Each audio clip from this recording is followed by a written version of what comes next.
করছি, তবে আমি এক্সাম এখনো দেই নাই। অল রাইট, ঠিক আছে। আমাদেরকে এই মুহূর্তে কিন্তু ফেসবুক থেকেও আমাদের অনেক স্টুডেন্টসরা জয়েন করেছে। সবাইকে আসসালামু আলাইকুম। আমরা আমাদের আইএলটিএস এর ওয়েবিনারটা নিচ্ছি এখন। আমাদের প্রতি 2 সপ্তাহে আইএলটিএস এর উপর একটা ওয়েবিনার হয়ে থাকে। আইএলটিএস এর বিভিন্ন টপিকের উপর টিপস এন্ড স্ট্র্যাটেজিজ শেয়ার হয়ে থাকে। সো আপনারা যারা যারা আমাদেরকে ফেসবুক থেকে আজকে লাইভে জয়েন করেছেন, আপনাদের সবাইকে আমাদের আইএলটিএস ওয়েবিনারে স্বাগতম। আজকে আমরা মূলত এখন আমরা ওয়েবিনারে যে প্রশ্নটা নিয়ে ডিসকাস করছি সেটা হচ্ছে যে আপনারা অলরেডি আইএলটিএস দিয়ে দিয়েছেন বা আইএলটিএস পরীক্ষা দিয়ে দিয়েছেন এমন কয়জন আছেন, বা আপনারা যদি আগে দিয়ে না থাকেন আপনাদের আইএলটিএস পরীক্ষা দেওয়ার পরিকল্পনাটা কবে, সেইটা আমরা একটু জানতে চাচ্ছি। ঠিক আছে, তো আমাদেরকে একটু কমেন্ট করে জানাবেন। আচ্ছা, আদ্রিজা বলেছে ইনশাল্লাহ পরে দিব। রূপা দেওয়ান বলেছেন কোর্স করছি পরে দিব। আচ্ছা, তানজিরুল হক বলেছে আমিও ফার্স্ট টাইম এই ক্লাসটা করছি। ওকে, যারা যারা ভয়েস শুনতে পারছেন না এখনো, কাইন্ডলি একটু আপনাদের ডিভাইসটাও চেক করে দেখবেন। আমরা আমাদের এন্ডে ভলিউম ফিক্স করেছি। হাবিব হোসেন বলেছে ফার্স্ট টাইম আইএলটিএস ক্লাস করছি। আচ্ছা, ঠিক আছে, অলরাইট। একজন আমরা পেলাম, তিনি হচ্ছেন যে অক্টোবরে আইএলটিএস পরীক্ষা দেওয়ার পরিকল্পনা করছেন। আচ্ছা, সেলিম রেজা ভাইয়া বলেছেন ঈদ উল আজহার পরে হচ্ছে যে উনি পরীক্ষা দিবেন, তাহলে তো খুব একটা বেশি সময় নাই ভাইয়া। I hope you are well prepared. আচ্ছা, আমাদেরকে সাইদ জিজ্ঞেস করেছে আপু 1 মাস আইএলটিএস করে কি 1 মাস পড়াশোনা করে কি আইএলটিএস এক্সাম দেওয়া যায় নাকি? এটা ডিপেন্ড করে, আসলে এই প্রশ্নটা আমরা অনেক পাই।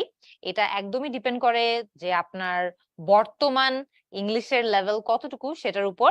If you are already very good in English, তাহলে দেখা যাবে যে হালকা পাতলা এক্সাম স্ট্র্যাটেজি প্র্যাকটিস করে গেলেই 1 মাসের মধ্যে পরীক্ষা দিয়ে দেওয়া পসিবল।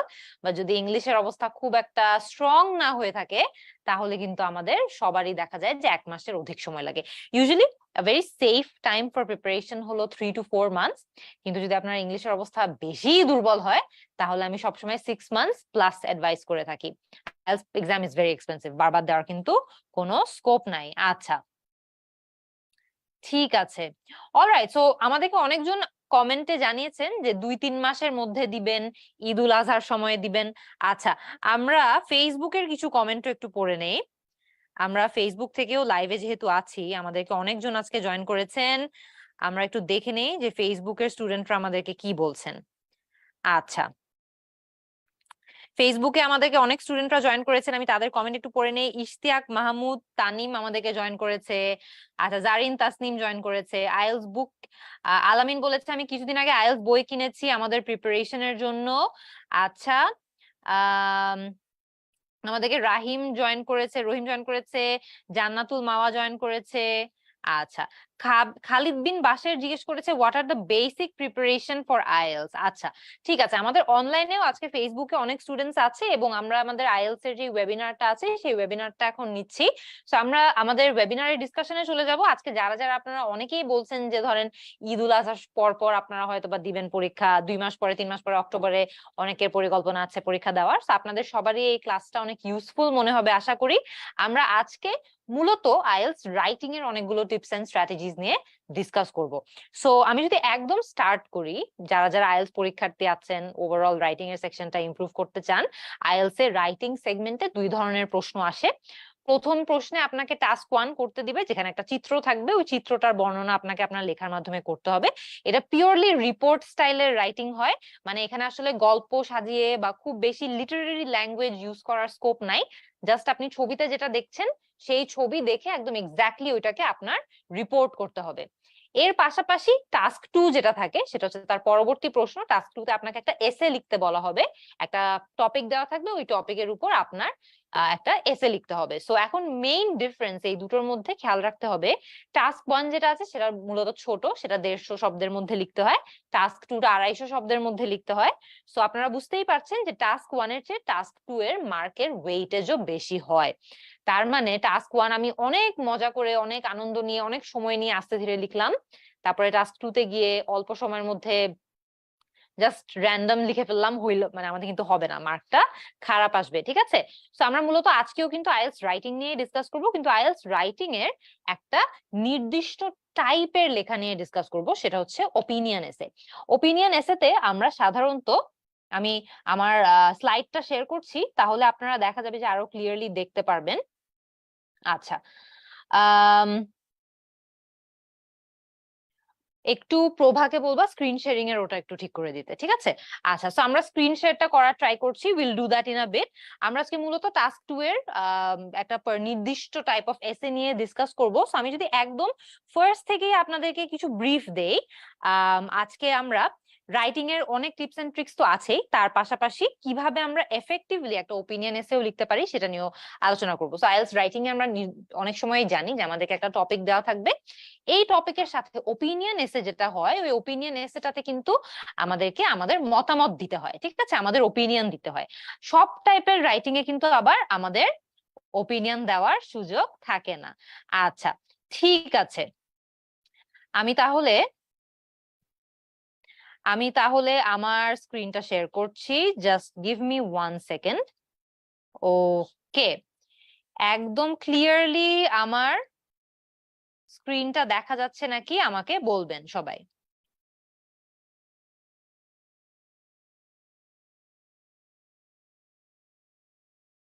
আমরা সবাই কি আমার স্ক্রিনটা দেখতে পাচ্ছি? আমাকে একটু কমেন্ট করে জানাবেন। আমার তো মনে হচ্ছে দেখা যাচ্ছে, সো আমরা স্টার্ট করব, ঠিক আছে?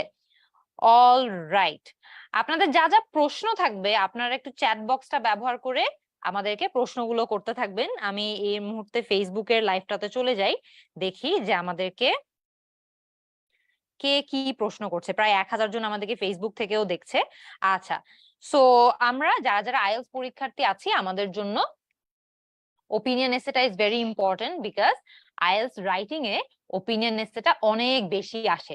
আপনাদের যা যা কনফিউশন হবে, প্রশ্ন হবে, সেটা চ্যাট বক্সে আমরা দিতে থাকবো। আমরা এই সেশনের একদম শেষে গিয়ে সবার কোয়েশ্চেন গুলো একবার রিভিউ করার চেষ্টা করব, ঠিক আছে? আচ্ছা, সো এই পয়েন্ট গুলো তো আমরা দেখে ফেলেছি। এই পয়েন্টটা তো আমি আপনাদেরকে বলেই দিলাম যে আমাদের মেইনলি নিজেদের মতামত দিতে হবে 250 শব্দের মধ্যে। অনেক স্টুডেন্টের কনফিউশন থাকে যে আমি 250 শব্দে কম যদি লিখি তাহলে কি হবে, কম লিখলে ঝামেলা আছে, কম লিখা যাবে না, বেশি লিখলে সমস্যা নাই, তবে অতিরিক্ত বেশি লিখলেও আবার ঝামেলা আছে। আর আইএলটিএস রাইটিং এর সবচেয়ে বড় যে জায়গাটাতে বেশিরভাগ স্টুডেন্টরা ধরা খায় সেটা হচ্ছে IELTS writing is purely academic writing, ঠিক আছে? পিওরলি একাডেমিক রাইটিং মানে এখানে কিন্তু আমাদের খুব বেশি লিটারারি ল্যাঙ্গুয়েজ, খুব বেশি নভেলের মতো ল্যাঙ্গুয়েজ ইউজ করার সুযোগ নাই। আমাদেরকে খুব একাডেমিক প্রফেশনাল ল্যাঙ্গুয়েজে লিখতে হবে, অবজেক্টিভ ল্যাঙ্গুয়েজে লিখতে হবে। এই টাইপ অফ রাইটিং এর সাথে আমরা সবাই ইউজ টু থাকি না, এবং এই কারণেই আমাদের সমস্যাটা হয়। আচ্ছা, আরেকটা যে মেইন জিনিস আমরা আজকের ক্লাসটাতে ডিসকাস করবো সেটা হচ্ছে কমপ্লেক্স এবং কম্পাউন্ড সেন্টেন্স স্ট্রাকচার লেখা। এটাতেও অনেক স্টুডেন্টের সমস্যা হয়। আইএলটিএস রাইটিং টাস্ক 2 তে কমপ্লেক্স কম্পাউন্ড সেন্টেন্স খুব ভালোভাবে লিখতে পারতে হবে, নাইলে কিন্তু সমস্যা। ওপিনিয়ন এসের জন্য খুবই স্পেসিফিক একটা অ্যাডভাইস দিব, সেই অ্যাডভাইসটা হচ্ছে পুরো এসে জুড়ে আমরা চেষ্টা করব সেম ওপিনিয়ন রাখার বা সেম মতামত রাখার। একদম হাফ ওয়ে পর্যন্ত একটা মতামত রাখলাম, পরের হাফে গিয়ে আমাদের ওপিনিয়নটা আমরা চেঞ্জ করে ফেললাম, এটা কিন্তু করা যাবে না, ঠিক আছে? এটা আমরা আইএলটিএস এ করার চেষ্টা করবোই না। থিসিস স্টেটমেন্টে আমরা নিজেদের মতামতটা উল্লেখ করব। আচ্ছা, কিভাবে থিসিস স্টেটমেন্ট লিখতে হয় এটা আমরা একটু পরেই দেখব। অলরাইট, ঠিক আছে। তারপরে যদি চলে আসি একটা ওপিনিয়ন এসের একটা স্ট্যান্ডার্ড স্ট্রাকচার কি হতে পারে। অনেকের প্রশ্ন থাকতে পারে যে আপু এর মানে কি এটাই যে আমরা ওপিনিয়ন এসে একদম হুবহু এই স্ট্রাকচার ফলো করেই আমাদেরকে লিখতে হবে? না, নট রিয়েলি। এই স্ট্রাকচারের বাইরে গিয়েও যদি খুব ভালো একটা একাডেমিক ওপিনিয়ন এসে লেখার স্ট্রাকচার পান আপনারা, অবশ্যই আপনারা সেটাও ফলো করতে পারবেন। ইনফ্যাক্ট আপনারা দেখবেন যত ভালো লেখক হয়, যত ভালো রাইটার হয়, তারা এত গট বাঁধা হয়তোবা স্ট্রাকচারের মধ্যে দিয়ে অনেক সময় লিখেও না, তাও তারা খুব ভালো ব্যান্ড স্কোর পায়, কারণ তাদের লেখাই এত ভালো যে ইভেন উইথাউট দিস স্ট্রাকচার তারা খুব গুছিয়ে সবকিছু লিখতে পারে, প্রেজেন্ট করতে পারে, ঠিক আছে? বাট অফকোর্স আমরা তো জানি যে আমরা সবাই কিন্তু খুব যে এক্সিলেন্ট রাইটার তা কিন্তু না। ইনফ্যাক্ট আমিও যদি অনেকদিন লেখালেখির বাহিরে থাকি, হঠাৎ করে যদি আমি লিখতে যাই, আমার লেখাও কিন্তু ভালো হবে না। কেন? কারণ রাইটিং ইজ সামথিং যেটা আপনি যত চর্চায় থাকবেন তত আপনার সাস্টেইনড ওয়েতে ভালো থাকবে। আমি 1-2 বছর কোনো লেখালেখি করলাম না, হঠাৎ করে আইএলটিএস এর রাইটিং পরীক্ষায় গিয়ে লেখালেখি শুরু করলাম, আমার পরীক্ষাটা ভালো হবে না, even if I have very good English. আমি আমার কথা বলছি। সো আপনাদের ক্ষেত্রেও সেম রুলটা অ্যাপ্লাই করে, যে আমরা কি করার চেষ্টা করব, আমরা একদম ফার্স্ট প্র্যাকটিসে থাকার চেষ্টা করব অবশ্যই, কিন্তু তার থেকেও বড় বেশি ইম্পর্টেন্ট ব্যাপার হচ্ছে যে আমরা যদি খুব বেশি অ্যাডভান্স রাইটার বা খুব ভালো রাইটার না হয়ে থাকি, আমাদের জন্য এরকম একটা স্ট্রাকচার খুবই ইউজফুল হবে। ফার্স্টে আমরা ইন্ট্রোডাকশন লিখবো। আচ্ছা, প্রভাকে একটু চেক করতে বইলো। আমরা ফার্স্টে চেক করতে বললেও বুঝবে, ঠিক আছে? আচ্ছা, ইন্ট্রোডাকশন লিখবো। ইন্ট্রোডাকশনের পরে আমরা বডি প্যারাগ্রাফ 1 এবং তারপরে বডি প্যারাগ্রাফ 2টা লিখবো, তারপরে আমরা কনক্লুশন লিখবো। অনেক স্টুডেন্টদের এই কনফিউশনটা থাকে যে আইএলটিএস রাইটিং যে টাস্ক 1 আছে ভার্সেস টাস্ক 2, কোনটাতে কনক্লুশন লিখতে হয়, কোনটাতে কনক্লুশন লিখতে হয় না। টাস্ক 1 এ আমাদের কনক্লুশন লিখতে হয় না। টাস্ক 1 এ ইনফ্যাক্ট কোন প্রকারের কনক্লুসিভ, অনেক জায়গায় আপনারা এটা পড়েও দেখবেন যে খুব বেশি কনক্লুসিভ স্টেটমেন্ট দিলে কিন্তু মার্ক আবার কেটে ফেলতে পারে, বিকজ আইএলটিএস রাইটিং টাস্ক 1 এ নিজের ওপিনিয়ন দেওয়ার বা কনক্লুড করার কোনো প্রয়োজন হয় না। আচ্ছা, কোনো দরকার পড়ে না। আচ্ছা, তার পরবর্তীতে আবার এর বিপরীতে আমাদের টাস্ক 2 যেটা আছে, টাস্ক 2 তে কিন্তু আবার আমাদের কনক্লুশন দিতে হবে, কারণ এটা একটা ডিসকার্সিভ রাইটিং। এটা ধরেন এখানে আপনি তো নিজের মতামত দিচ্ছেন, এটাকে নিজের মতো করে সাজাচ্ছেন, সো এটা অবশ্যই দেখা যায় যে আমাদের কিন্তু দেখা যায় যে আমরা চাইলেই এখানে নিজেদের মতামতটা দিতে পারবো, because that's what this writing task asks for. আচ্ছা, ঠিক আছে। পরবর্তীতে আমরা একটু আগাই। ইন্ট্রোডাকশন যদি আমরা লিখতে যাই, তাহলে আমাদের ইন্ট্রোডাকশন লেখার সময় কি কি জিনিস মাথায় রাখতে হবে? একদম ফার্স্টে আমাদের প্রশ্ন প্যারাফ্রেজ করতে হবে অবশ্যই। এটা আগে আপনারা যারা যারা আমার আগের স্টুডেন্ট, আপনারা অলরেডি জানেন যে প্রশ্ন paraphrase is a mandatory thing, এটা স্কিপ করার কোনো সুযোগ নাই। যারা যারা আমাদের নতুন স্টুডেন্ট তাদের উদ্দেশ্যে বলে দেওয়া, প্রশ্নে আমাদেরকে যে কথাটা বলা হয় সেটা আমাদেরকে নতুন করে আরেকবার রিপিট করতে হয় নিজেদের শব্দে, ঠিক আছে? সো এই জিনিসটা কিন্তু আমাদেরকে টাস্ক 1 এও করতে হবে, টাস্ক 2 তেও করতে হবে। আচ্ছা, এখানে অ্যানোটেশনটা অফ করতে হবে, ঠিক আছে? সো এখান থেকে করতে হবে, করে দাও, সমস্যা নেই, করে দাও।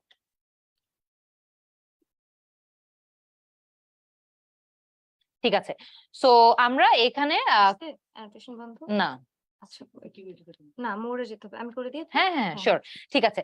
সো আমরা এখানে পার্টিকুলারলি যেটা ইয়ে করছিলাম, হ্যাঁ, আর একটা অ্যানোটেটে গেলে প্রবাবলি ক্লিয়ার করতে পারবো আমরা, ক্লিয়ার অল ভিউয়ার্স ড্রয়িংস। ওকে, ঠিক আছে, অলরাইট। সো আমরা এর পরবর্তীতে যেটা বলছিলাম যে আমাদের কিন্তু মেইনলি ইন্ট্রোডাকশন কিভাবে লিখতে হবে, কোয়েশ্চেন প্যারাফ্রেজ কিভাবে করতে হবে, সেটা আমরা আমাদের মতো একটু পরেই একটা এক্সাম্পলের মাধ্যমে দেখা ট্রাই করব। তারও আগে আমরা যদি একটু আগাই, আমরা বডি প্যারাগ্রাফ 1 আর 2 এর কথা বলছিলাম। আমাদের যে স্ট্রাকচারটা আছে, ইন্ট্রোডাকশন লেখার পরবর্তীতে আমাদের কিন্তু বডি প্যারাগ্রাফ 1 এবং বডি প্যারাগ্রাফ 2টাও লিখতে হবে। বডি প্যারাগ্রাফ 1 2 কিভাবে লিখতে হবে এটারও এক্সাম্পল আমরা একটু পরেই দেখবো। জাস্ট ওভারঅল আইডিয়া যদি দিয়ে দেই, ওভারঅল আইডিয়ার মতো আমাদেরকে জাস্ট এটা একটা মাথায় রাখতে হবে যে বডি প্যারাগ্রাফ 1 এ আমরা ফার্স্ট যেই লাইনটা লিখবো সেই লাইনটাকে আমরা কি বলে থাকি, সেই লাইনটাকে আমরা টপিক সেন্টেন্স বলে থাকি। টপিক সেন্টেন্সও কিভাবে লিখতে হবে সেটাও আমরা একটু পরে দেখবো। এরপরে আমাদের টপিক সেন্টেন্সে যে আমরা যে কথাগুলো লিখলাম সেই কথাগুলোর উপর বেস করে আমাদের কিন্তু আমাদের এক্সপ্লেনেশন দিতে হবে, এক্সাম্পল দিতে হবে, ওটার উপর আরো তথ্য, এডিশনাল তথ্য আমাদের দিতে হবে। এরপরে অফকোর্স কামস দ্য কনক্লুশন। কনক্লুশনে আমরা মেইনলি আমাদের যেই এতক্ষণ ধরে যেসব কথা বলে আসলাম, ধরেন আপনারা একদম প্রথম দিকে যেই একটা থিসিস স্টেটমেন্ট লিখেছিলেন ইন্ট্রোডাকশনে, সেই থিসিস স্টেটমেন্টের কথাটাকে নতুন করে আরেকবার রিপিট করে দিলেই হবে, সমস্যা নাই। জাস্ট ইউজ ডিফারেন্ট ওয়ার্ডস, অন্যান্য ওয়ার্ডস ইউজ করে এটা করতে হবে। এন্ড নতুন কোনো ইনফরমেশন মেইনলি আমরা এখানে দেওয়ার চেষ্টা করব না, ঠিক আছে? আচ্ছা, আমরা কমপ্লেক্স এবং কম্পাউন্ড সেন্টেন্সের স্ট্রাকচার নিয়ে ডিসকাস করব, বাট সো ফার আপনারা যদি সবকিছু মোটামুটি বুঝে থাকেন তাহলে আমাদেরকে একটু জানাবেন। আমরা স্ক্রিন শেয়ারটা কিছুক্ষণ অফ করব এবং আপনাদের প্রশ্নগুলো নিব।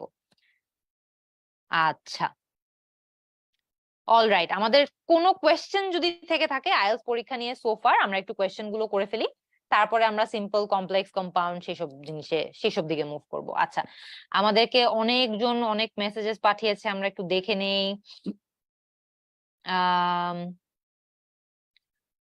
আচ্ছা, ঠিক আছে। তানজিরুল হক বলেছে, আপু আমি 10 MS এর মক এক্সাম দিয়েছি, তবে আমার আইএলটিএস স্কোরটা ভালো আসে নাই। আমরা তাহলে এখন কি করতে পারি? আচ্ছা তানজিরুল, তোমার আগে দেখতে হবে যে তুমি মক টেস্টটা দেওয়ার পরে, অনেকেই কিন্তু আমাদেরকে দেখছে 10 মিনিট স্কুলের আইএলটিএস কোর্সে কিন্তু এখন মক টেস্ট দেওয়া যায়। সো আমরা অনেক মাস এটার পিছনে কষ্ট করার পরে আমাদের এখন 10 মিনিট স্কুল থেকে একদম real computer based mock test গুলো আমরা দিতে পারছি। সো আপনারা ঘুরে এসে দেখতে পারেন যারা আমাদের স্টুডেন্ট না এখনো। তানজিরুলের যে সমস্যাটা হয়েছে সেটা হলো যে মেইনলি ও আমাদের মক টেস্টটা দিয়েছে, মক টেস্ট দেওয়ার পরে তানজিরুলের স্কোর 3.5 আসছে। সো এটাতে ও ইমপ্রুভ করতে চায়। সো আচ্ছা তানজিরুল, এখানে তুমি যদি ইমপ্রুভ করতে চাও, মেইনলি তুমি আগে দেখো যে তুমি মক টেস্টটাতে কোন ধরনের কোয়েশ্চেন গুলোতে বেশি মিস্টেক করেছো, ভুল করেছো, বিকজ সেই প্রশ্নগুলাই দেখা যাবে হচ্ছে যে তোমার উইক এরিয়া হিসেবে এখনো রয়ে গেছে। তো তোমার ওই জায়গাগুলোতে আরো কাজ করতে হবে। ওই জায়গাগুলোতে কাজ করার পরে আবারও মক টেস্ট দিবা, দেখবা যে ইমপ্রুভমেন্ট আসতেছে নাকি না। I would highly advise you যে তুমি মক টেস্টে যে প্রশ্নগুলো ভুল করেছো সেই ভুলগুলো তুমি আরেকবার একটু মানে ওই চ্যাপ্টার গুলো তুমি আরেকবার একটু পড়ো, লেকচার শিটে পড়ো। তুমি তো বইও পেয়েছো নিশ্চয়ই এখন এই কয়েকদিনের মধ্যে, তো বইয়ে ওই চ্যাপ্টার গুলো আরেকবার একটু পড়বা, লেকচার শিট গুলো একটু দেখবা, ভিডিও লেকচার গুলো আরেকবার একটু দেখবা। সবকিছু করার পরে আরেকবার মক টেস্ট দাও, আমার মনে হয় যে তোমার স্কোরে ইমপ্রুভমেন্ট আসবে, সমস্যা হবে না। আচ্ছা ওকে, নেক্সট কারো যদি কোনো কোয়েশ্চেন থাকে আমরা একটু কোয়েশ্চেন গুলো দেখবো। আচ্ছা, how can I improve my writing module, আমাদেরকে দীপ জিজ্ঞেস করেছে। আচ্ছা, that's an excellent question, because writing সেগমেন্টেই দেখা যায় যে আমাদের সবচেয়ে বেশি স্কোর খারাপ আসার টেন্ডেন্সি থাকে বা লাইকলিহুড পসিবিলিটি থাকে। তো এখানে একটা প্রবলেম আছে, এটা হলো যে ধরেন আমরা আইএলটিএস পরীক্ষার আগে থেকেই যদি রাইটিং প্র্যাকটিস করা স্টার্ট করি তাহলে মোটেই সেই টাইমটা আমাদের জন্য এনাফ না। আই উড হাইলি অ্যাডভাইজ, আপনার যদি 1 বছর 2 বছর পরেও আইএলটিএস পরীক্ষা দেওয়ার পরিকল্পনা থাকে তাহলে আপনি যেটা করবেন সেটা হচ্ছে যে এখন থেকেই একটু একটু করে লেখালেখির অভ্যাসটা তৈরি করতে হবে। শুধুমাত্র আইএলটিএস পরীক্ষার আগে লেখালেখির অভ্যাস তৈরি করে কোনো লাভ নাই, it will not help you. আপনি এখন থেকে একটু একটু যেটা প্র্যাকটিস করবেন সেইটা আপনাকে বরং অনেক বেশি হেল্প করবে। ঠিক আছে, স্টার্ট প্র্যাকটিসিং। এন্ড আইএলটিএস এর রাইটিং সেগমেন্টটার কথা যদি আরেকটু বলি, সেটা হচ্ছে যে শুধুমাত্র প্র্যাকটিস করলেই কিন্তু হবে না, আপনাদেরকে মেইনলি অন্যদের থেকে ফিডব্যাকও নিতে হবে, অন্যদের থেকে অনেক ফিডব্যাক নেওয়া দরকার। এন্ড আপনাদের যদি এমন কোনো ফ্রেন্ড থেকে থাকে যার ইংলিশ অনেক ভালো, তাদের থেকে ফিডব্যাক নেন, দেখেন যে তারা আপনাকে কোন জায়গাগুলোতে ইমপ্রুভ করতে বলছে। আই থিঙ্ক ওভারঅল এই কয়েকটা হাইজিন ফ্যাক্টর, আমরা হাইজিন ফ্যাক্টর কথাটা বলতে মিন করি হচ্ছে যে এই কয়েকটা জিনিস যেগুলো করতেই হবে, না করলেই নয়। তো এই জিনিসগুলো যদি স্টার্ট করেন তাইলে আমি আপনাদেরকে আরো অনেক হায়ার লেভেলের অ্যাডভাইস দিব, বাট এগুলো খুবই বেসিক। এই বেসিক গুলোই আমরা বেশিরভাগ স্টুডেন্টরা কভার করি না, বা এখানে আমরা বিভিন্ন সময় দেখা যায় যে অনেক মানে আলসি হয়ে যায়, কভার দেই না, সেটা একটু সমস্যা। ঠিক আছে, তো এই বেসিক গুলো আপনারা একটু কভার করেন, বাকিটা তারপরে। আচ্ছা, how to improve speaking test part 1। আচ্ছা, আই থিঙ্ক হিমেল আমাদেরকে প্রশ্ন করেছে পার্ট 1 নিয়ে কিছু বলতে। টাস্ক 1 মিন করেছো হিমেল, নাকি তুমি মিন করছো স্পিকিং পার্ট 1? আমাদেরকে একটু ক্ল্যারিফাই করে জানাও। আমাদের অনেক স্টুডেন্টস এসছে। আহ ঠিক আছে, আমাদেরকে একটু স্পেসিফাই করে জানাতে হবে যে আমরা কোন পার্টের কথা বলছি। ঠিক আছে, ওকে। আচ্ছা, সো রাইটিং পার্ট 1, হিমেল জানিয়েছে আমাদেরকে যে রাইটিং পার্ট 1 নিয়ে তার প্রবলেম আছে। আচ্ছা, সো আমরা একটা একটা করে আসি। রাইটিং পার্ট 2 এর ক্লাস আজকে, তবে আমি রাইটিং পার্ট 1 এরও কিছু অ্যাডভাইস দিয়ে দিতে চাই। রাইটিং পার্ট 1 এ যারা যারা আমাদের একদম নতুন স্টুডেন্ট, যারা হচ্ছে যে একেবারেই দেখা যাচ্ছে যে আইএলটিএস নিয়ে ইউজ টু না, তাদের উদ্দেশ্যেই আমি বলছি যে রাইটিং টাস্ক 1 যেটা আছে, টাস্ক 1 এ মেইনলি আমাদেরকে কি করতে হয়, একটা চিত্র দেওয়া থাকে, একটা ছবি দেওয়া থাকে, ওই ছবির উপর বেস করে আমাদেরকে আমাদের লেখাটা লিখতে হয়। Very report style writing. Report style writing যখন আমি বলছি, রিপোর্ট স্টাইল রাইটিং এর অর্থ হচ্ছে যে সে এমন কোনো কিছুই এক্সামিনার আপনার থেকে চায় না যেটা অলরেডি চিত্রের মধ্যে অবভিয়াস না। ঠিক আছে, চিত্রে দেখে যেটা একেবারে স্পষ্ট, যেটা চিত্রের মধ্যে আছে, সেইটা দেখে আপনাকে উত্তর করতে হবে। Report academic style writing, formal writing. So এখানে আমাদেরকে ওইভাবে লিখতে হয়, কোনো 19-20 হওয়া যাবে না। ঠিক আছে, নিজের মতামত দেওয়ার দরকার নাই, ইয়ে দেওয়ার দরকার নাই। সো এইখানে আমাদেরকে মেইনলি যেটা করতে হয়, আমরা ফার্স্ট এর দিকে of course just like any other IELTS writing এর স্যাম্পল, আমাদেরকে ফার্স্টে প্রশ্নে যেটা আমাদেরকে বলা হয় সেটা নিজের শব্দে একবার লিখতে হয়। এরপরে আমাদেরকে ডিসক্রিপশনে চলে যেতে হয়, ঠিক আছে, যে আমরা চোখে পড়ার মতো 2টা বা 3টা তথ্য বেছে নিব এবং সেগুলোকেই বর্ণনা করব, ঠিক আছে, সেগুলো নিয়ে বর্ণনা করব। তো দেখা যায় ধরেন একটা যদি ম্যাপ এসে থাকে, তাহলে ম্যাপ আসলে ওই ম্যাপের মধ্যে সবচেয়ে হাই পয়েন্ট কোনগুলো, লো পয়েন্ট কোনগুলো, অ্যাবনর্মাল পয়েন্ট কোনগুলো, সেগুলো নিয়ে আমাদের কথা বলতে হয়, ঠিক আছে। টাস্ক 1 নিয়ে আমরা আরেকদিন বিস্তারিত আলোচনা করব, সমস্যা নাই। আমরা আমাদের অন্য পার্টটাতে চলে যাই। আচ্ছা,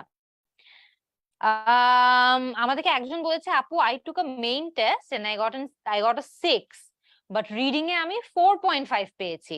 সো খুবই ডিসঅ্যাপয়েন্টেড যে রিডিং এ সে হচ্ছে 4.5 পেয়েছে। আচ্ছা, সো পার্টিকুলারলি আমি যদি একদম অনেস্ট কথা বলি এখানে, সেটা হচ্ছে রিডিং এর স্কিলটা না এমন একটা স্কিল যেটা আমরা যত বেশি বই পড়তে অভ্যস্ত বা নিউজ পেপার পড়তে অভ্যস্ত বা কোনো কিছু রিডিং মেটেরিয়াল পড়তে অভ্যস্ত, তত আমাদের রিডিং টেস্টটা বেটার হওয়ার চান্স আছে। ইনফ্যাক্ট আমি কিছুদিন আগে একটা একজন আইএলটিএস এর স্টুডেন্টের সাথেও কথা বলছিলাম। তিনি হচ্ছেন আমাদেরকে বলেছেন যে সে 20 মিনিটে মোটামুটি রিডিং এর পুরো সেগমেন্টটা শেষ করে ফেলেছে, সে রিডিং এর 9ও পেয়েছে। ইনফ্যাক্ট এই ভাইয়াকে আপনারা সবাই হয়তো বা চিনেন, সাদমান সাদিক। আমি ওর সাথে হচ্ছে যে একটা আইএলটিএস স্পিকিং সেশন রেকর্ড করেছি ভেরি রিসেন্টলি, এবং সেই তার রিডিং এর এক্সপিরিয়েন্সটা আমাকে বলছিল যে সে হচ্ছে 20 মিনিটের মধ্যে রিডিং টেস্টটা শেষ করে ফেলছেন। সাদমান কিন্তু রিডিং এ 9 পায়, if I remember correctly. So Sadman also reads a lot of books, অনেক বই পড়ে। সো এই যে লাইফ লং একটা হ্যাবিট তৈরি করেছে সে বই পড়ার, এই হ্যাবিটটা কিন্তু ওকে অনেক হেল্প করেছে। তো আমি আপনাদেরকেও অ্যাডভাইস করবো যে যাদের যাদের স্পেশালি হচ্ছে যে আইএলটিএস পরীক্ষা অনেক পরে দেওয়ার পরিকল্পনা, তারা এখন থেকেই যদি একটু রিডিং টেস্ট বা রিডিং এর হ্যাবিটটা গড়ে তোলার চেষ্টা করেন, আপনাদের ওভারঅল অনেক হেল্প হবে, trust me. So please try to do that, ঠিক আছে। তার পাশাপাশি রিডিং এর জন্য প্রত্যেকটা টাইপের প্রশ্ন সলভ করার জন্য different types of reading skills come useful. So আমরা সেটা নিয়েও একটু আমাদের অবগত থাকতে হবে, কারণ রিডিং এর টেস্টটা কিন্তু খুবই স্ট্র্যাটেজিক একটা পরীক্ষা, ঠিক আছে। সব কিছু লাইন বাই লাইন পড়তে হয় না, স্ট্র্যাটেজি ফলো করে অ্যান্সার করতে হয়। সো এগুলো একটু ফলো করবেন, এগুলো সম্পর্কে একটু দেখেন, একটু পড়াশোনা করেন। আমরা রিডিং এর উপর অনেক ডিটেলসে চ্যাপ্টার রেখেছি বইয়ে, লেকচার শিট রেখেছি কোর্সের ভিডিও লেকচার গুলো অনেক ডিটেল, সেগুলো একটু দেখেন। আমি ডেফিনেটলি আই এম মানে I am very much sure যে আপনারা এগুলো যদি একটু দেখেন বা একটু পড়াশোনা করেন, তাহলে স্কোরটা বেটার হবে, ঠিক আছে। আমি ট্রাস্ট মি, আমি যতটুকু পারি আপনাদেরকে একদম রেডি করে প্লেটে দিয়ে দিচ্ছি আমাদের বই এবং কোর্সে, বাট এরপরে আপনারা কতটুকু সেটা কাজে লাগাতে পারবেন আপনাদের লাইফে, এটা কিন্তু আপনাদেরকে ডিসাইড করতে হবে, ঠিক আছে। আমার সাইড থেকে আমি যতটুকু আপনাদেরকে একদম প্লেটে রেডি করে দিয়ে দেওয়া যায় ততটুকু চেষ্টা করছি, এন্ড অফ কোর্স ফিউচারেও চেষ্টা করব। আচ্ছা, ঠিক আছে, আমরা আমাদের আজকের ক্লাসের কন্টেন্টটাতে ফেরত চলে যাই। আমরা আজকে মেইনলি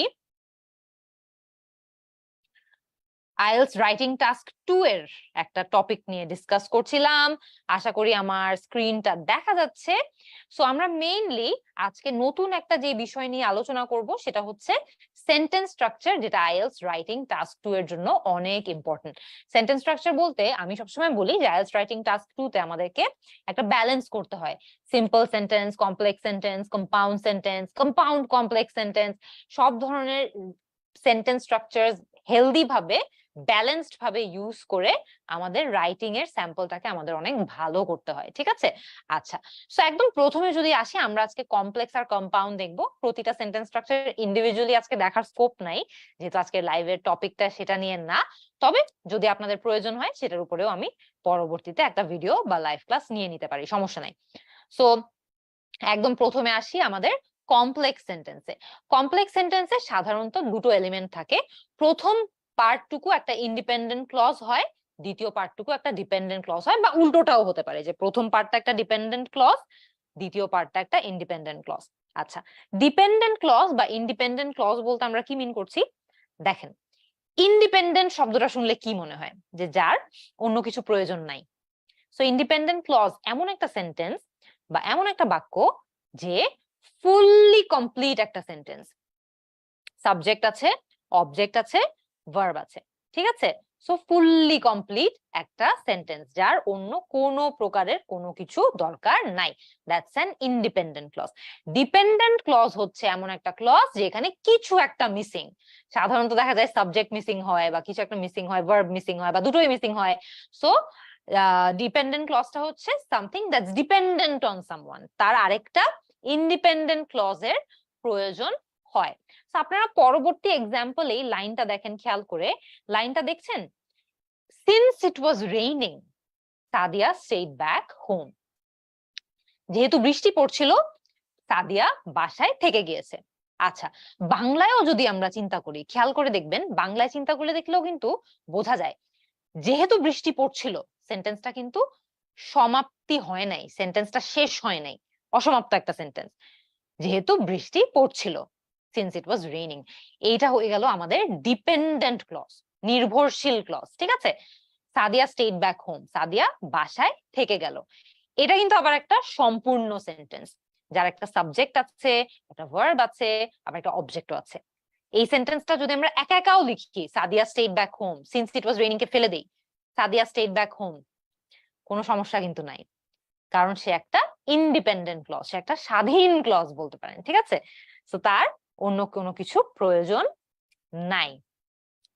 সো এই ডিপেন্ডেন্ট এবং ইন্ডিপেন্ডেন্ট ক্লজ যখন একত্রিত হয়, তখনই কিন্তু হয়ে যায় হলো এটা একটা কমপ্লেক্স সেন্টেন্স, একটা কমপ্লেক্স সেন্টেন্স। আমরা যখন আইএলটিএস পরীক্ষা দিব রাইটিং এর জন্য, আমাদের এরকম কমপ্লেক্স সেন্টেন্সেস অনেক লিখতে, অনেক বেশি বলবো না, অতিরিক্ত সব একবারে কমপ্লেক্স সেন্টেন্স লিখে দিলে তো ঝামেলা, তখন আবার ব্যালেন্সের ব্যাপার আছে। সো আমরা এটা ব্যালেন্স করে রাখার চেষ্টা করব, তবে কমপ্লেক্স সেন্টেন্সেস আমাদের লিখতে হয়। কমপ্লেক্স সেন্টেন্সেসে খুব মানে কমনলি আপনারা একটা জিনিস খেয়াল করবেন, কানেক্টরস হিসেবে সিন্স, ইফ, ওয়েন, অ্যাজ এই ধরনের সাবঅর্ডিনেটিং কনজাংশন ব্যবহার করা হয়। যেমন এখানে দেখছেন সিন্স ইট ওয়াজ রেইনিং, ঠিক আছে, সেটা যদি আমরা অন্যভাবে বলতে চাই, when it was raining Sadia was watching television, যে যখন বৃষ্টি পড়ছিল তখন সাদিয়া টিভি দেখছিল। ঠিক আছে, তো এইভাবে করেও কিন্তু একটা কমপ্লেক্স সেন্টেন্স তৈরি করা পসিবল। আচ্ছা, তারপরে চলে আসি কম্পাউন্ড সেন্টেন্সে। কম্পাউন্ড সেন্টেন্স লেখাও কিন্তু অনেক ইজি। কম্পাউন্ড সেন্টেন্সে আবার আমাদের ইন্ডিপেন্ডেন্ট আর ইন্ডিপেন্ডেন্টের একটা সংমিশ্রণ হয়। So independent clause plus independent clause, মানে একটা ক্লজ যে স্বাধীন, আরেকটা ক্লজও স্বাধীন, দুজন মিলে কম্পাউন্ড সেন্টেন্স তৈরি করেছে। দুজন সেন্টেন্সই কিন্তু খুবই পাওয়ারফুল। আপনাদেরকে যেভাবে বলছি, যেটা আপনাদের মনে থাকতে সুবিধা হয়, সেই ট্রিকটাই আপনারা মনে রাখবেন। কম্পাউন্ড সেন্টেন্স, দুটো সেন্টেন্সই একদম মাস্টার সেন্টেন্স, দুটো সেন্টেন্সই খুবই স্ট্রং সেন্টেন্স। তারা এতই স্ট্রং যে তারা আলাদা আলাদাও সেন্টেন্স ফর্ম করে, আবার একত্রিত হলেও সেন্টেন্স ফর্ম করে। কমপ্লেক্স সেন্টেন্সের ক্ষেত্রে কিন্তু আবার এটা না। কমপ্লেক্স সেন্টেন্সের ক্ষেত্রে একটা ক্লিয়ারলি একটা মাস্টার সেন্টেন্স থাকে, যেটা ফুল সেন্টেন্স হয়। যেমন আমরা যদি আগের স্লাইডটাতে চলে যাই, আগের স্লাইডটা দেখলে দেখবেন সাদিয়া স্টেড ব্যাক হোম অনেক স্ট্রং একটা সেন্টেন্স, সে পুরো অর্থ নিজে নিজেই ক্যারি করছে। সিন্স ইট ওয়াজ রেইনিং কিন্তু ইনকমপ্লিট একটা sentence.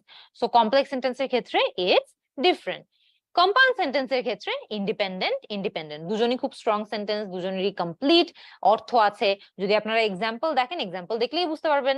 The sun was shining brightly so we decided to go to the beach.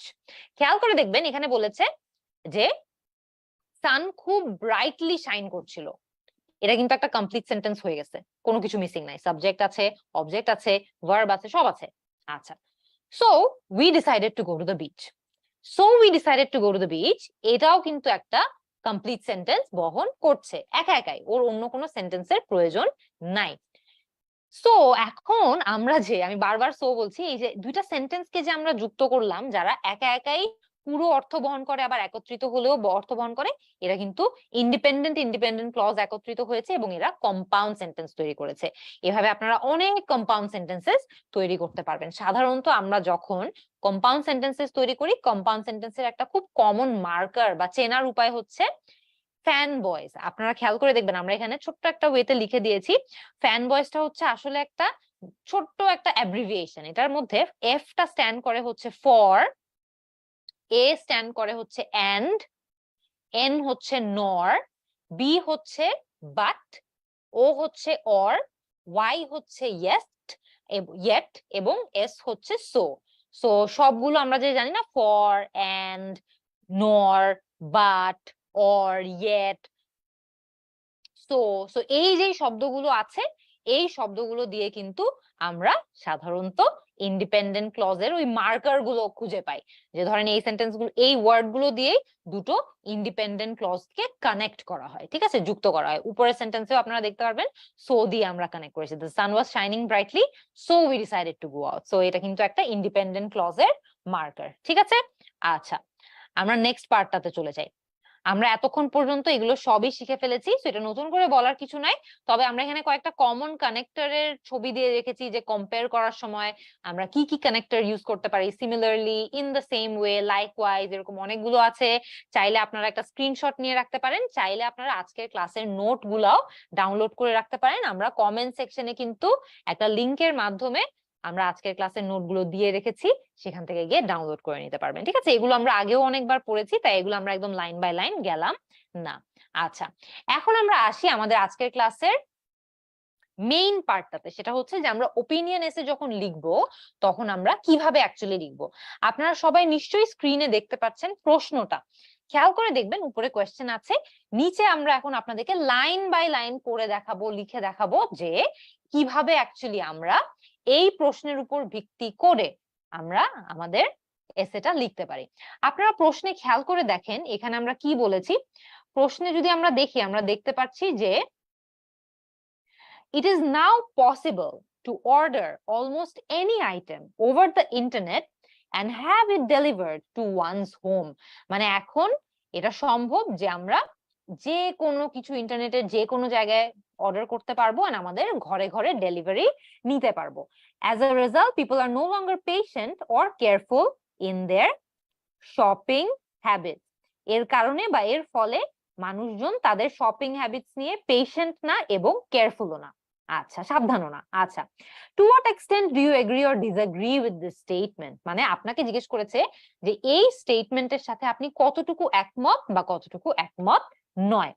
তার মানে দুপক্ষই আপনাকে এক্সপ্লোর করে আপনার লেখার মাধ্যমে প্রকাশ করতে হবে। Give reasons for your answer, মানে আপনার যে উত্তর আপনি দিচ্ছেন সেটার জন্য পর্যাপ্ত পরিমাণে আপনার কারণ দিতে হবে।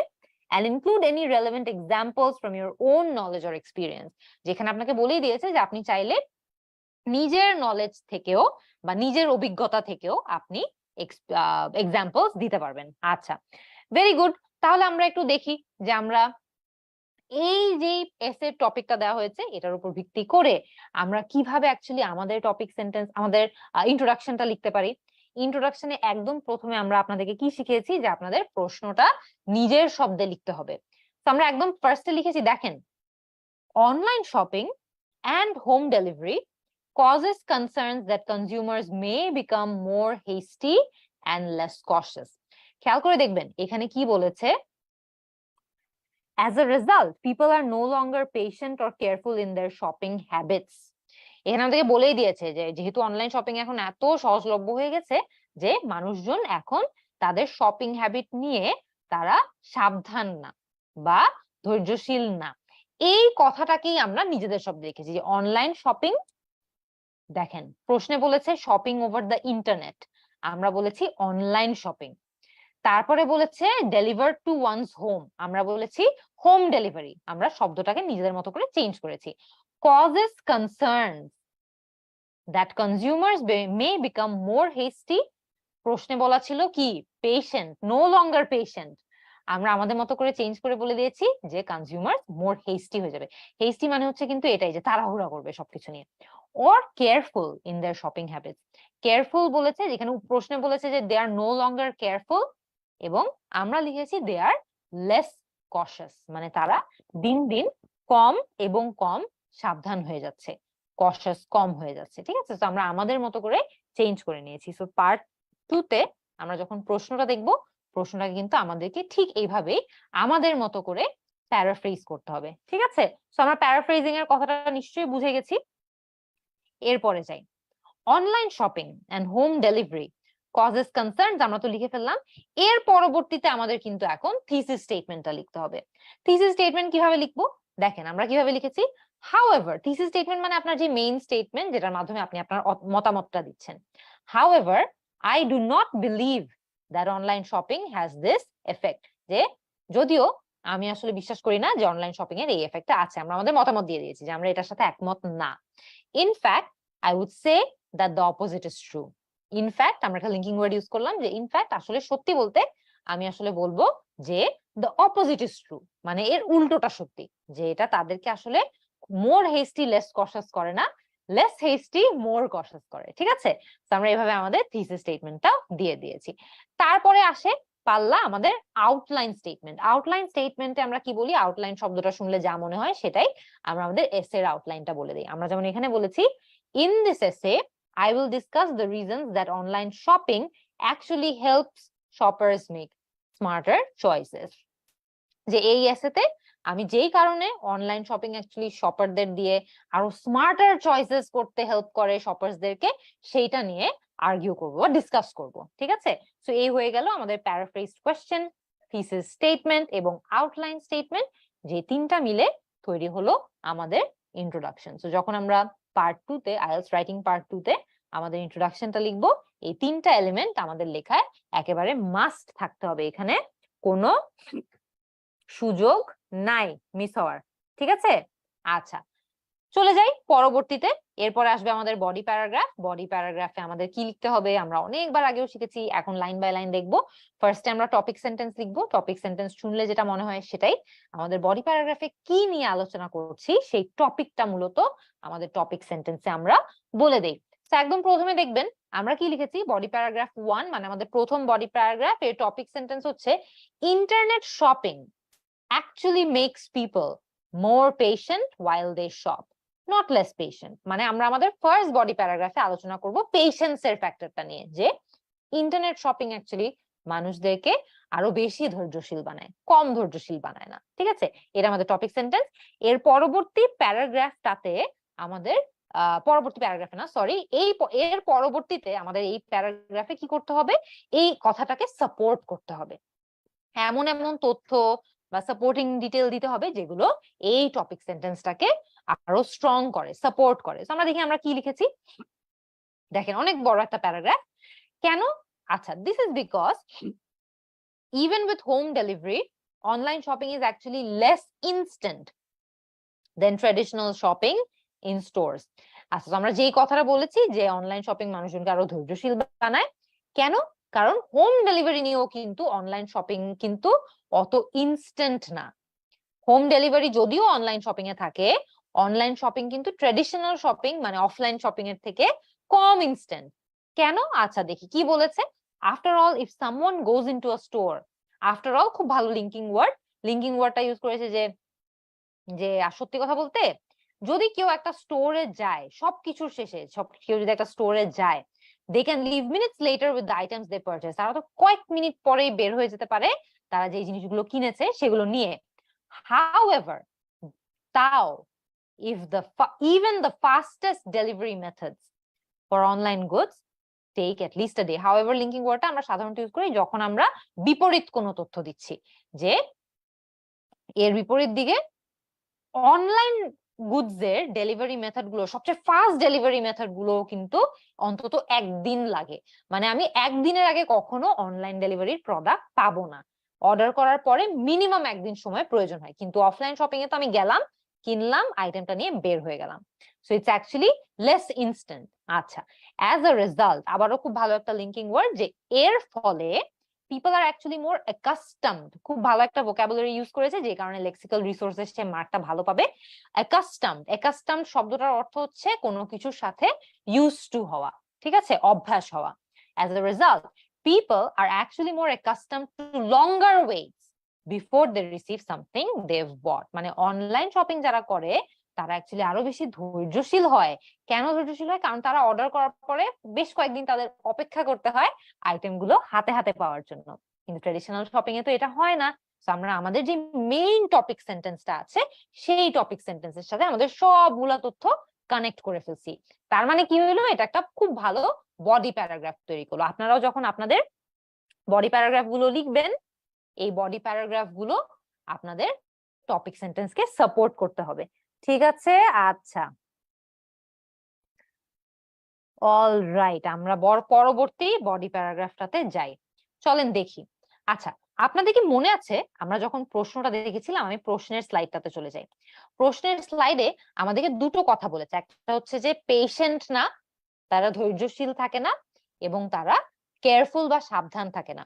সো আচ্ছা, পেশেন্ট যে থাকে না এটার কথা আমরা কিন্তু আমাদের বডি প্যারাগ্রাফ 1 এ বলে দিয়েছি যে না, তারা আসলে আরো বেশি পেশেন্ট হয়।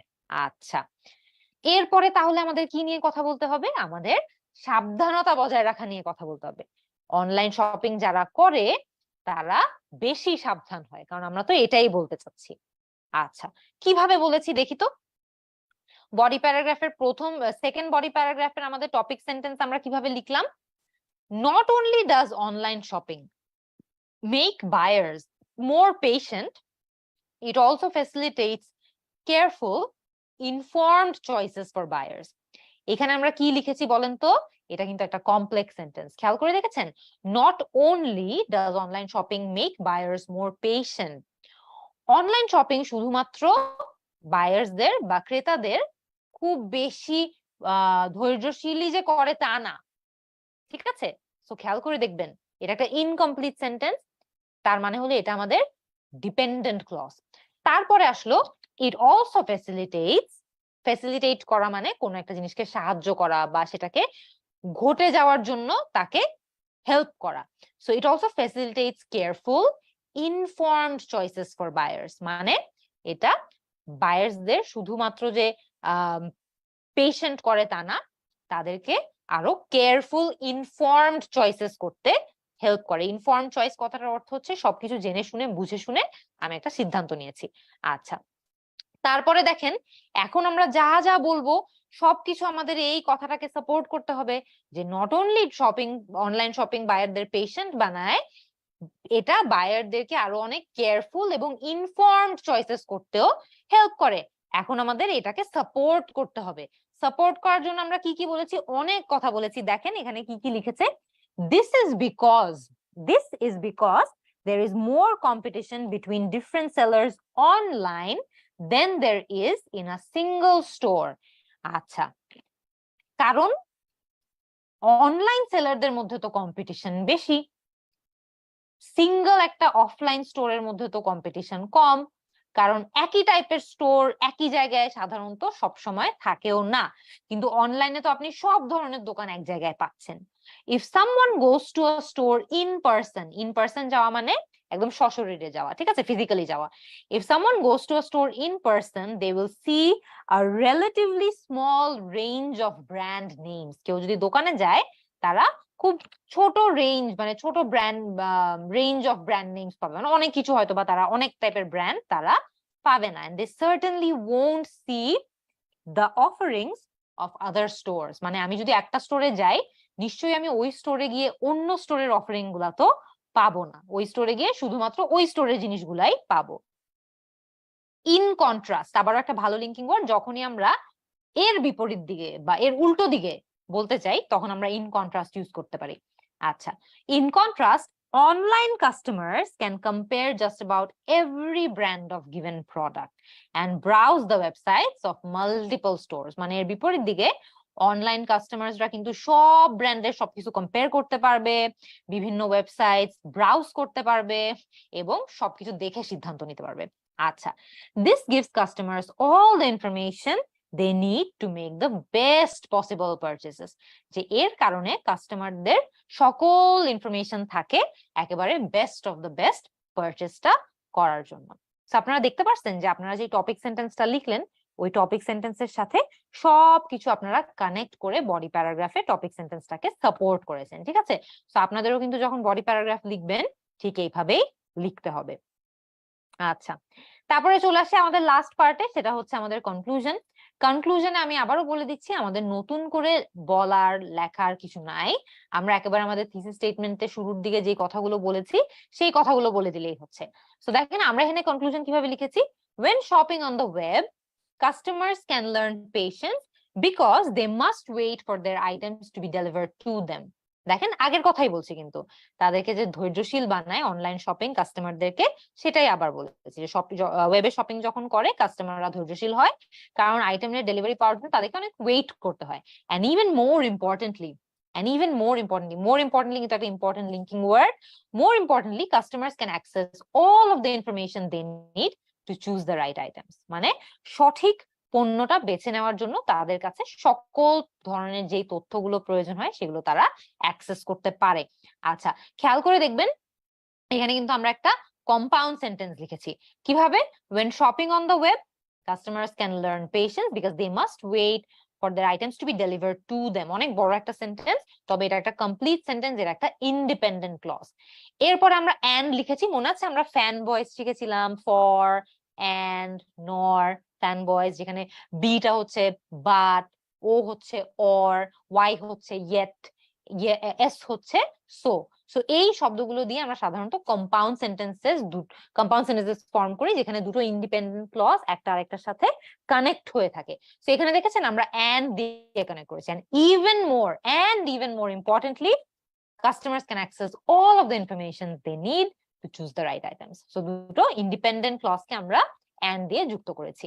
Ultimately, online shopping is a truly positive development, not a negative one. যে একদম সব শেষে অনলাইন শপিং একটা কমপ্লিটলি পজিটিভ একটা ডেভেলপমেন্ট, এটা কোনোভাবেই একটা নেগেটিভ ডেভেলপমেন্ট না। ঠিক আছে, তো আমরা কিন্তু পুরো একদম লাইন বাই লাইন দেখলাম কিভাবে আমরা একটা ওপিনিয়ন এসে লিখতে পারি। সো ওপিনিয়ন এসেতে আমি আরো আপনাদের প্রশ্ন নিব। কিছু প্রশ্ন নেওয়ার আগে জাস্ট একটা ছোট্ট সামারি, সেটা হচ্ছে যে দুই পক্ষ হয়ে আমরা মতামত দিব না, যে কোনো একটা সাইড বেছে নিব, সেই সাইডটা নিয়েই আমরা একদম কনস্ট্যান্টলি সেটা নিয়েই কথা বলবো। আপনার মতামত রাখার কারণগুলো সঠিকভাবে বলতে হবে, এস্টাবলিশ করতে হবে, লিখতে হবে, দেখেছেন আপনারা এক্সাম্পলের মাধ্যমে। এবং সবগুলো সাপোর্টিং আইডিয়া উল্লেখ না করে, ধরেন যেই সব নিয়ে আপনার খুব ভালো ধারণা আছে, খুব ভালো আইডিয়া আছে, ধারণা আছে, সেই জিনিসগুলো নিয়ে কথা বলা বেটার। দরকার নাই যে আমার যা মাথায় আসছে সাপোর্টিং ডিটেল সবকিছু আমি লিখে দেই, যেগুলো নিয়ে আমি বিস্তারিত আলোচনা করতে পারবো, লিখতে পারবো, সেগুলো নিয়ে লিখলে বেটার। আচ্ছা, আজকের ক্লাসের ওভারঅল যে স্লাইড গুলো আছে, এই স্লাইড গুলো কিন্তু আপনারা চাইলেই নিয়ে নিতে পারেন। এই স্লাইডটা ডাউনলোড করে, আমি ফেসবুকে যারা আমাদেরকে দেখছে তাদের উদ্দেশ্যে বলছি, এই স্লাইডটা ডাউনলোড করতে পারেন। ডাউনলোড করার লিঙ্কটা আমরা কমেন্ট সেকশনে দিয়ে দিয়েছি।